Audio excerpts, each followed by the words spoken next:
ঈদুল আজহাকে ঘিরে মশলার বাজার পরিস্থিতি জানাতে চট্টগ্রাম থেকে সরাসরি যুক্ত হচ্ছেন সহকর্মী সাইফুল মাহমুদ। সাইফুল, বাজারে মশলার সরবরাহ কেমন দেখছেন এবং বাজারে অন্যান্য সময়ের তুলনায় মশলার দাম কেমন, বাজার পরিস্থিতি নিয়ে বিস্তারিত জানাবেন। জি, তা নিয়ে আসলে যেমনটি বলেছেন, আর কিছুদিন পরে কিন্তু পবিত্র ঈদুল আজহা। ইতিমধ্যে কিন্তু ঈদুল আজহাকে ঘিরে কিন্তু মশলার বাজার যে অস্থিরতা বিরাজ করতে, সেটা কিন্তু এই মুহূর্তে কিন্তু না। অন্যান্য বছর কিন্তু আসলে ঈদুল আজহা উপলক্ষে আসলে মশলার বাজার প্রচুর অস্থিরতা বিরাজ করছিল। এই বছর এখনো পর্যন্ত সেই অস্থিরতা দেখা দেয়নি। গত 3 মাস যাবত আসলে যেই অবস্থা ছিল সেই অবস্থায় স্থিতি আসে।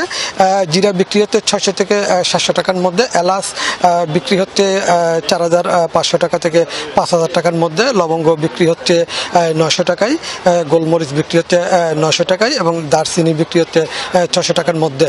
এবং পেঁয়াজ রয়ে গেছে আগের দামে 60 থেকে 65 টাকায়, আদা 120 টাকা থেকে 130 টাকা এবং রসুন 200 টাকায় বিক্রি হচ্ছে।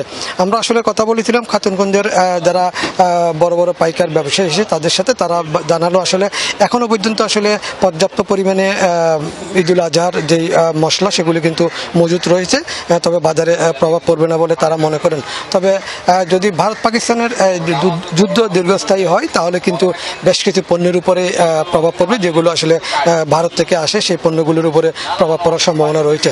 তবে এরপরও যারা ইম্পোর্টার আছে তারা বললো আসলে তারা অনেক আগেই কিন্তু মাল মজুত করেছেন এবং এই কোরবানিতে কিন্তু আসলে প্রভাব পড়বে না বলে তারা জানিয়েছেন। তবে যারা সাধারণ ক্রেতা আছে তারা কিন্তু অভিযোগ করে বলেছেন দাম ইতিমধ্যে কিন্তু বাড়িয়ে ফেলেছেন, আর বাড়ানোর আর সুযোগটা কই। যেই এলাচ ছিল 3200-3300 টাকা, সেই এলাচ বিক্রি হচ্ছে 5000 টাকা। তার মানে সেখানে 1600 টাকা থেকে 1800 টাকা বৃদ্ধি পেয়েছে বলে অভিযোগ করেছেন। ধন্যবাদ আপনাকে।